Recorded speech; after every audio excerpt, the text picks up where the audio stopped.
नमस्कार विद्यार्थी मित्रांनो, माय सेल्फ दत्तात्रय विश्वास नलगे, सहाय्यक प्राध्यापक वाणिज्य व व्यवस्थापन विभाग, श्री शिवशाहू महाविद्यालय सरूड। आज आपण बीकॉम 1च्या सेमिस्टर 2च्या व्यवस्थापन तत्वे व उपयोजन या विषयाला सुरुवात करत आहोत। आज आपण टॉपिक नंबर 1 कार्यप्रेरणा यातील पहिली कन्सेप्ट कार्यप्रेरणा म्हणजे काय, त्याची वैशिष्ट्ये आणि त्याचं महत्त्व अभ्यासायचं आहे। आपल्या सिलेबसला 4 टॉपिक आहेत सेकंड सेमिस्टरला। ते 4 टॉपिकचा सिलेबस आपल्या ग्रुपवरती PDF स्वरूपात प्राप्त झाला असेल तर त्याचा अभ्यास करावा। आज आपण मोटिवेशन कार्यप्रेरणा म्हणजे काय, तर कार्यप्रेरणा म्हणजे काय, याचा अर्थ काय, हे कशासाठी उपयोग आहे, हे का केलं जातं, हे कोणत्या कारणासाठी उपयोग आहे, तर याचा सगळ्या दृष्टिकोनातून आपण अभ्यास करायचा आहे।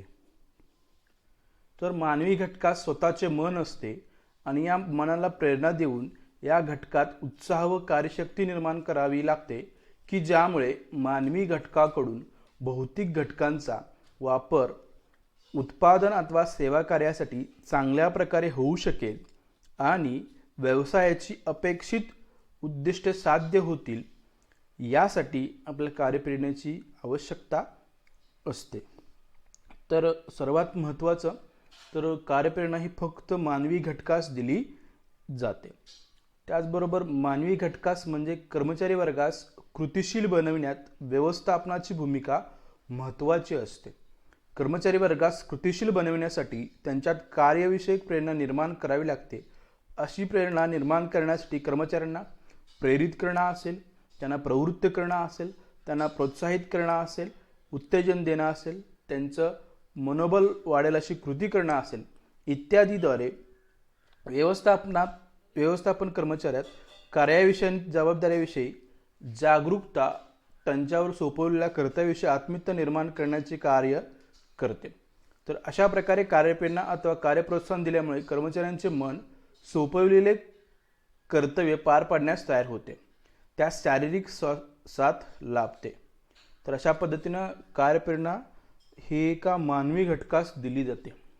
म्हणजे एखाद्या कर्मचाऱ्याकडून किंवा एखाद्या व्यक्तीकडून काम चांगल्या प्रकारे करून घ्यायचं असेल तर त्यांना सकारात्मक असेल किंवा नकारात्मक असेल, आर्थिक असेल किंवा आर्थिकेतर असेल, या पद्धतीनं त्यांना प्रेरित करून कार्यप्रवृत्त करून आपलं जे काय उद्दिष्ट आहे ते कमीत कमी वेळेमध्ये प्राप्त करायचं असेल तर आपल्या कार्यप्रेरणेची आवश्यकता आहे।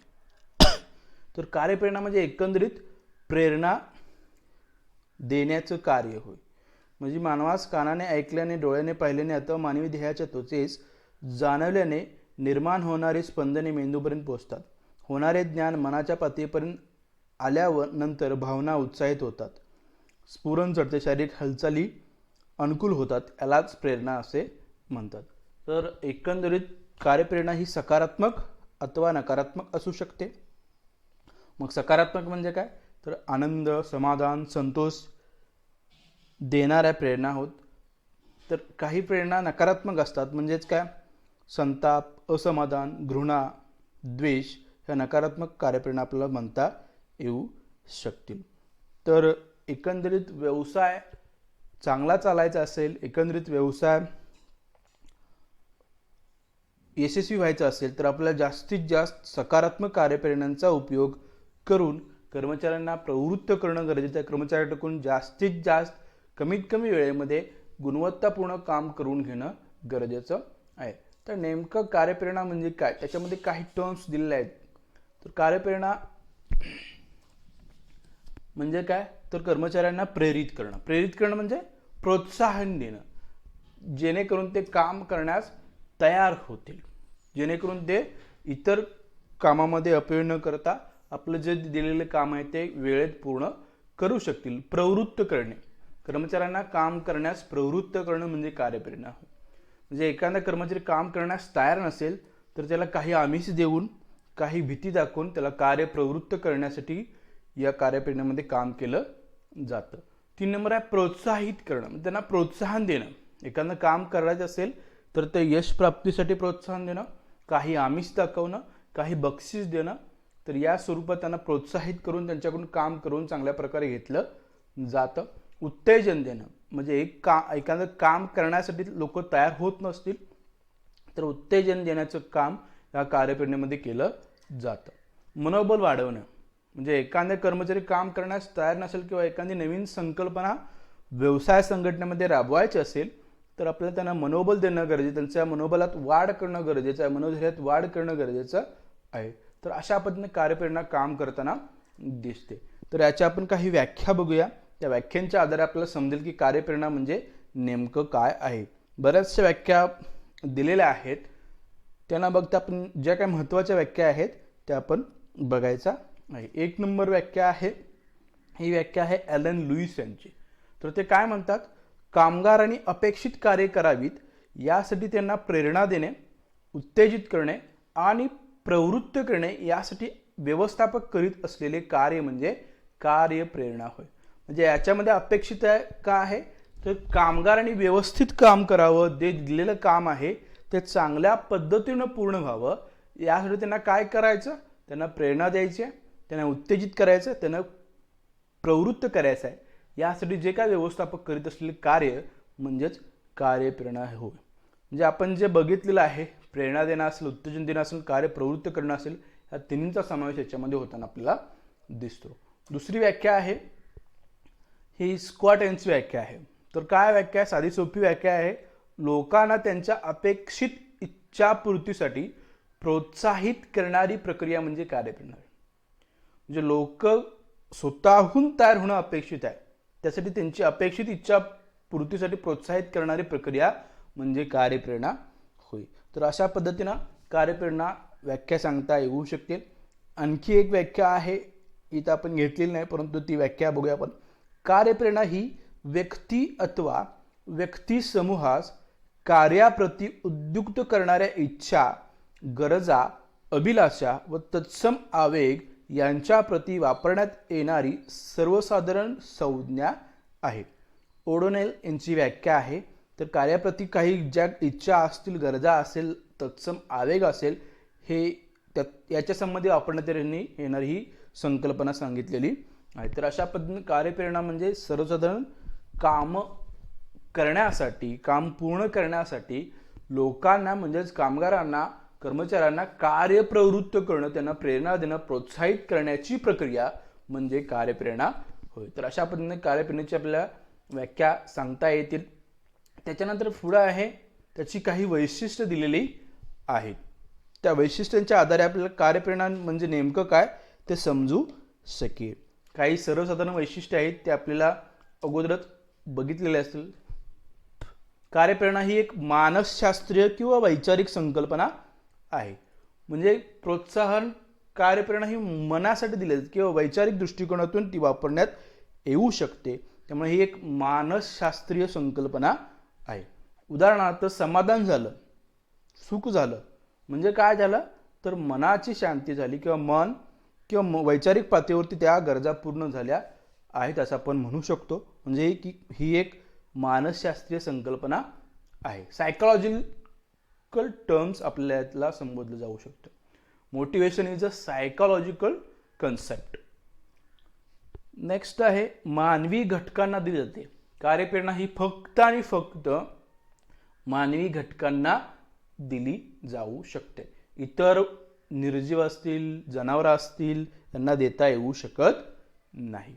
म्हणजे जनावरांचा कळप आहे आणि त्यांच्याकडून काम करून घ्यायचं आहे तर त्यांना ती कार्यप्रेरणा देता येऊ शकत नाही. तर अशा पद्धतीने कार्यप्रेरणा ही फक्त आणि फक्त मानवी घटकांना दिली जाते. कार्यप्रेरणा ही आर्थिक व आर्थिकेतर घटकाच्या स्वरूपात दिली जाऊ शकते. म्हणजे एक तर कार्यप्रेरणा ही आर्थिक असेल म्हणजे पैशाच्या स्वरूपात असेल किंवा दुसरी आर्थिकेतर म्हणजे तिथे पैशाचा उपयोग केला जात नाही परंतु ते लोकांना प्रोत्साहित करण्यासाठी वापरलं जाऊ शकतं. उदाहरणार्थ आर्थिक म्हणजे काय, पगार वाढ असेल, बोनस असेल किंवा इतर बक्षीस देणं असेल आर्थिक स्वरूपात, हे आर्थिक घटकामध्ये समाविष्ट होतो. आर्थिकेतर बढती असेल कामामध्ये, त्यांचं प्रोत्साहन करणं असेल, त्यांची प्रशंसा करणं असेल, तर अशा पद्धतीने आपल्याला त्यांच्या आर्थिकेतर साधनांचा वापर करून कार्यप्रेरणा देता येऊ शकते. कार्यप्रेरणा ही सकारात्मक किंवा नकारात्मक स्वरूपात असू शकते. म्हणजे चांगलं काम करून घ्यायचं असेल तर सकारात्मक कार्यप्रेरणेची आवश्यकता आहे. दीर्घकालीन काम करून घ्यायचं असेल तर सकारात्मक आवश्यकता किंवा सकारात्मक कार्यप्रेरणेची आवश्यकता आहे. एखादं काम होत नसेल, ते करून घ्यायचं असेल तर भीती, धमकी, शिक्षा या स्वरूपात नकारात्मक कार्यप्रेरणेची साधनांचा वापर करून आपल्याला कार्यप्रेरणा देता येऊ शकते. ही नकारात्मक कार्यप्रेरणा ही दीर्घकालीन स्वरूपाची नसून ती फक्त आणि फक्त अल्पकालीन एखाद्या कार्यासाठी वापरली जाऊ शकते. तर अशा पद्धतीने कार्यप्रेरणा ही सकारात्मक किंवा नकारात्मक असू शकते. कार्यप्रेरणा ही सातत्यपूर्ण चालणारं कार्य आहे. म्हणजे एकदा दिलं की पुन्हा करावं लागत नाही असं नाही, तर सातत्याने कार्यप्रेरणा उपयोगी आहे. तर सातत्यपूर्णपणे आपल्याला प्रत्येक कार्यामध्ये कार्यप्रेरणेची आवश्यकता आहे, कार्यप्रोत्साहनाची आवश्यकता आहे, अभिप्रेरणेची आवश्यकता आहे. तर अशा पद्धतीने आपल्याला कार्यप्रेरणेची वैशिष्ट्ये सांगता येऊ शकतील. तर इथे सर्वांचा विचार केला जातो, फक्त एका व्यक्तीला, एका समूहाला दिलं जात नाही. तर व्यवसाय संघटनेत जेवढं कर्मचारी आहेत, कामगार आहेत, त्या सर्वांना याचा विचार करून कार्यप्रेरणा दिली जाऊ शकते, कार्यप्रोत्साहन दिलं जाऊ शकतं. त्यामुळे कार्यप्रेरणेमध्ये सर्वांचा विचार केला जातो. तर अशा पद्धतीने कार्यप्रेरणेची वैशिष्ट्ये आपल्याला समजली असतील. याच्यानंतर पुढे जाऊन आपण कार्यप्रेरणेचे महत्त्व, इम्पॉर्टन्स ऑफ मोटिवेशन का आवश्यक आहे, 10 टप्प्यामध्ये आपल्याला ते सांगता येऊ शकेल. एक, कार्यक्षमतेमध्ये वाढ करायची असेल तर आपल्याला कशाची आवश्यकता आहे? कार्यप्रेरणेची आवश्यकता आहे. तर कामगारांच्या कार्यक्षमतेत वाढ व्हावी आणि त्यातून उत्पादनाच्या प्रमाणात वाढ व्हावी हा कार्यप्रेरणा महत्त्वाचा उद्देश आहे. कामगारांना उद्योगात आर्थिक व आर्थिकेतर स्वरूपात प्रेरणा दिल्या जातात आणि प्रोत्साहनपर योजना जाहीर केल्या जातात. त्यातून कामगारांना उत्साह वाढून त्यांच्या कार्यशक्तीत वाढ होते, त्यांचे मनोबल वाढते आणि त्यांची कार्यक्षमता वाढून व्यवसाय संघटनेला त्याचा लाभ मिळू शकतो.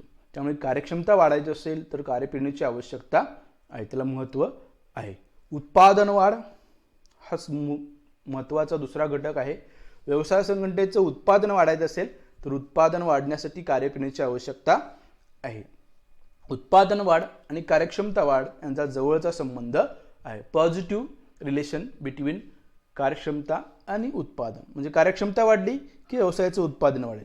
त्यामुळे एकमेकांशी संबंधित असणाऱ्या या दोन संकल्पना सांगता येऊ शकतील. म्हणजे उत्पादन क्षमता वाढण्यासाठी आपल्याला कशाची आवश्यकता आहे, तर कर्मचाऱ्यांची कार्यक्षमता वाढणं गरजेचं आहे. त्यासाठी कार्यप्रेरणा देणं आवश्यक आहे. त्यामुळे कमीत कमी वेळेमध्ये, नियोजित वेळेमध्ये आपल्याला जास्तीत जास्त उत्पादन करायचं असेल तर व्यवसायातील कर्मचाऱ्यांची कार्यक्षमता वाढणं गरजेचं आहे. म्हणजेच उत्पादन वाढायचं असेल तर कार्यक्षमतेत वाढ होणं अपेक्षित आहे. त्यासाठी कार्यप्रेरणा देणं आवश्यक आहे. तर अशा पद्धतीनं हे दुसरं आहे. 3 नंबर आहे गुणवत्ता वाढ, म्हणजे उत्पादनाची गुणवत्ता वाढ. तर कामगारांना दिल्या जाणाऱ्या कार्यप्रेरणेचा महत्त्वाचा परिणाम म्हणजे त्यांच्या मनोवृत्तीत होणारा बदल होय. कामगारांना कार्यप्रेरणेमुळे कामाबद्दल आवड वाटू लागते, उद्योगाबद्दल आस्था वाटू लागते, सहकार्य वृत्ती निर्माण होते. त्यातून उद्योग आणि कामाबद्दल जबाबदारीची भावना वाढते आणि याचा परिणाम काय होतो, जर ज्या चुका आहेत त्या कमीत कमी राखल्या जाऊ शकतात, त्या त्रुटी आहेत, एरर्स आहेत, ते कमीत कमी राखले जाऊ शकतात. त्यामुळे गुणवत्ता आपोआपच वस्तूचा वाढू शकते, दर्जा मालाचा वाढता येऊ शकतो. त्यामुळे गुणवत्ता वाढायची असेल तर आपल्याला कार्यप्रेरणा खूप आवश्यक आहे. नेक्स्ट आहे साधन सामग्रीचा योग्य वापर. तर हे कसं शक्य आहे, तर कर्मचाऱ्यांना कार्यप्रेरणा देणं असेल, कार्यप्रेरणा देऊन त्यांचं कार्यप्रोत्साहन वाढवणं असेल, याचा परिणाम काय होतो, तर कार्यप्रेरणेमुळे कामगारात वाढणारा उत्साह आणि कार्यशक्तीत होणारी वाढ, तसेच त्यांच्या मनोवृत्तीत होणारा बदल इत्यादीमुळे त्यांच्याकडे सहकार्याची भावना जोपासली जाते की वृत्ती जोपासली जाते. त्यामुळे इतर जे काय घटक आहेत, इतर जे विध्वंसक वृत्त्या आहेत त्या पायबंद बसू शकतो. त्यामुळे उत्पादन आणि सेवा कार्यात साधन सामग्रीचा पुरेपूर आणि योग्य वापर केला जाऊ शकतो, चांगला वापर करणं असेल, गैरवापर टाळणं असेल, मालाचं नुकसान टाळणं असेल, इत्यादीकडे आवर्जून कर्मचारी लक्ष देतात, जेणेकरून त्याचं नुकसान म्हणजे आपलं नुकसान अशी भावना निर्माण होत असते. त्यामुळे साधन सामग्रीचे नुकसानीचं प्रमाण कमीत कमी राखण्यामध्ये कार्यप्रेरणा उपयोगी आहे. तर अशा पद्धतीनं कर्मचाऱ्यांच्या मध्ये जबाबदारीची भावना वाढत असेल तर कार्यप्रेरणा उपयोगी आहे. ती वाढली तर उद्योगात होणारी हानी आहे, जो नुकसान आहे ते कमीत कमी राखलं जाऊ शकतं. तर अशा पद्धतीने साधन सामग्रीचा महत्तम आणि योग्य वापर करण्यासाठी कार्यक्षमतेची आवश्यकता आहे. 3 नंबर आहे, पुढचा आहे 5 नंबर, निष्ठा व आत्मीयतेत वाढ. तर कार्यप्रेरणेमुळे कामगारांना व्यवस्थापनाद्वारे दिल्या जाणाऱ्या कार्यप्रेरणेमुळे त्यांच्या मनात संघर्षाची भावना मूळ धरू शकत नाही. उलट जबाबदारीची वृत्ती वाढते, उद्योगावरील आणि कामावरील त्यांची निष्ठा वाढते, उद्योगाबद्दल त्यांची आत्मीयता वाढते, सहकार्याची भावना निर्माण होते. त्यामुळे चांगले कामगार मालक संबंध निर्माण होतात. कामगारांकडून किंवा कामगाराला जे काही व्यवस्थापकाकडून निर्देश मिळतात त्या आधारे ते काम करण्यास तयार होतात. हे कशामुळे होऊ शकतं तर उद्योगावरील निष्ठा आणि आत्मीयता या 2 गुणांमुळे कामगार कोणतेही काम करण्यास चांगल्या प्रकारे तयार होताना आपल्याला दिसतो. हे कशामुळे शक्य आहे? कार्यप्रेरणा जेवढी चांगली असेल तेवढी निष्ठा आणि आत्मीयतेत वाढ होताना आपल्याला दिसते. त्यामुळे हा सुद्धा एक महत्त्वाचा घटक सांगता येऊ शकेल. औद्योगिक शांतता निर्माण होणं हा खूप महत्त्वाचा घटक अलीकडच्या काळामध्ये आहे. कारण कामगार मालक संबंध असेल, कामगार व्यवस्थापन संबंध असतील, मालक व्यवस्थापन संबंध असतील, हे चांगल्या प्रकारचे राखायचे असतील तर औद्योगिक शांतता खूप महत्त्वाची आहे. उद्योग, कामगार, समाज आणि देशाच्या आर्थिक आणि औद्योगिक प्रगती होण्यासाठी औद्योगिक आणि व्यावसायिक शांतता असणे खूप महत्त्वाचे आहे. त्यामुळे उत्पादन वाढ असेल, विकास करण्यासाठी पोषक वातावरण असेल, कामगारांना दिल्या जाणाऱ्या प्रेरणेमुळे, कार्यप्रेरणेमुळे ते समाधानी बनून त्याची मानसिक आणि शारीरिक क्षमता वाढते. उद्योगांच्या उत्पादन वाढ आणि विकासाच्या योजनांना ते संपूर्ण सहकार्य देण्यास तयार होताना आपल्याला दिसतात. त्यामुळे औद्योगिक शांतता जेवढी चांगली असेल तेवढं त्याचा फायदा व्यवसाय संघटना होताना दिसतो. हे कशामुळे शक्य आहे तर त्यांना चांगल्या प्रकारे कार्यप्रवृत्ती केलं, कार्य प्रोत्साहित केलं तर औद्योगिक शांतता निर्माण होण्यामध्ये त्यांचं सहकार्य लाभू शकतं. तर अशा पद्धतीनं हा सुद्धा एक महत्त्वाचा घटक आपल्याला सांगता येऊ शकेल. नेक्स्ट आहे कामगारांच्या नियुक्ती आणि गळतीचा दर कमी होतो. जर कामगारांना वेळेत पगार मिळत असेल, चांगलं कार्यप्रोत्साहन मिळत असेल तर त्यांची नियुक्ती असेल आणि गळती म्हणजे सोडून जाण्याचा दर हा खूप कमी अलीकडच्या काळामध्ये दिसतो. तर अलीकडच्या काळामध्ये कामगारांना नोकरी सोडून देण्याचं प्रमाण खूप जास्त आहे आणि हे औद्योगिक वर्गाला किंवा व्यवसाय संघाला परवडणार असत नाही. कारण एक कर्मचारी ट्रेन करण्यासाठी त्याचे प्रशिक्षण देण्याचे खूप खर्च व्यवसाय संघटनेला करावा लागतो. त्यामुळे हे टाळायचं असेल तर कार्यप्रेरणेमुळे हे शक्य होऊ शकतं. तर कार्यप्रेरणेमुळे कामगार उत्साही, आनंदी, कार्यक्षम राहतात, त्यांच्या वेतनात वाढ होते, त्यांचे जीवनमान सुधारते, त्यांना चांगली वागणूक दिली जाते. त्यामुळे एक उद्योग सोडून दुसऱ्या उद्योगात नोकरीत जाणे अथवा एका उद्योगात नोकरी स्थिर न राहण्याच्या कामगारांच्या वृत्तीत अलीकडच्या काळामध्ये कार्यप्रेरणेमुळे बदल होताना दिसतो. कार्यप्रेरणा प्रोत्साहन मिळणाऱ्या उद्योगात कामगार नोकरी सोडून इतरत्र जाण्यास तयार होत नाही. म्हणजे ज्या व्यवसाय संघटनेत कार्यप्रेरणा चांगली आहे त्या व्यवसाय संघटनेत आपल्याला हे जे गळतीचं प्रमाण आहे, नियुक्तीचं प्रमाण आहे ते कमीत कमी राखताना दिसतात. तर पुढचा आहे कामगारांचा विकास. तर कामगारांना दिल्या जाणाऱ्या कार्यप्रेरणेत त्यांना आर्थिक आणि आर्थिकेतर लाभ दिले जातात की ज्यामुळे उद्योगाची उपस्थिती किंवा उद्योगातील उपस्थिती नियमितपणा कामगारांचा वाढतो, त्यांच्या प्राप्तीत वाढ होते, त्याबरोबर त्यांचं जीवनमानही सुधारते, त्यांचा सामाजिक आणि राष्ट्रीय व्यवस्थेवर परिणाम होऊन आर्थिक विकास जास्त होतो, त्यातून परत कामगारांच्या विकासात प्रोत्साहन दिलं जाऊ शकतं. त्यामुळे एका कार्यप्रेरणेमुळे या सर्व प्रक्रिया घडतात आणि उलट कामगारांचा विकास करण्यावरती भर दिला जाताना आपल्याला दिसतो. त्याचबरोबर उद्योगांचा विकास किंवा उद्योगाचा विकास. उद्योजक आणि व्यावसायिक आपल्या संघटनेच्या विकासाचा विचार करूनच कर्मचाऱ्यांना प्रेरणा, प्रोत्साहित तसेच प्रशिक्षण देऊन कार्यक्षम आणि हुशार कर्मचारी वर्ग तयार करण्याचा प्रयत्न करतात. त्यामुळे उद्योगातील साधन सामग्रीचा योग्य वापर होऊन योजना साकार होतात. उद्योगाच्या उत्पादनात वाढ आणि उत्पादन खर्चात कपात होते. त्यातून उद्योगाच्या नफ्याचे प्रमाण वाढते. उद्योगाच्या विकासाच्या योजना आखतात. त्यास कामगारांचे पूर्ण सहकार्य मिळते. तर अशा पद्धतीनं उद्योगाचा विकास करायचा असेल तरी सुद्धा आपल्याला कार्यप्रणालीची आवश्यकता आहे, त्याचं महत्त्व प्राप्त झालेलं आहे. आणि शेवटचं आहे गुणवत्ता कर्मचारी वर्गाची उपलब्धता.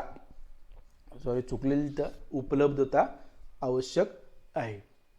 तर गुणवत्ता कर्मचारी वर्गाची उपलब्धता व्यवसाय संघटनेत कर्मचारी वर्गास आर्थिक आणि आर्थिकेतर मार्गाने कार्यप्रेरणा दिल्या जात असेल तर त्यामुळे संघटनेतील कर्मचारी वर्गात स्थिरता लाभते. तो संघटना सोडून इतरत्र जाण्याचा विचार करत नाही. त्यामुळे जे काय शिकलेले आहेत, प्रशिक्षक आहेत, गुणवत्तापूर्ण पद्धतीचे काम करणारे कर्मचारी आहेत ते संघटनेकडे आकर्षित होतात. त्यामुळे गुणवत्ता कर्मचाऱ्यांची उपलब्धता आहे ती जास्तीत जास्त ज्या ठिकाणी कार्यप्रेरणा चांगली आहे, ज्या ठिकाणी कार्यप्रेरणेचं वातावरण आहे अशा ठिकाणी हे लाभताना आपल्याला दिसतं. तर अशा पद्धतीने हे आपल्याला कार्यप्रेरणेचे महत्त्व सांगता येऊ शकेल. तर या व्हिडिओमध्ये, या लेक्चरमध्ये आपण इथपर्यंत थांबूया. या पुढच्या लेक्चरमध्ये आपण कार्यप्रेरणेचे प्रकार पाहायचे आहेत. नमस्कार, धन्यवाद.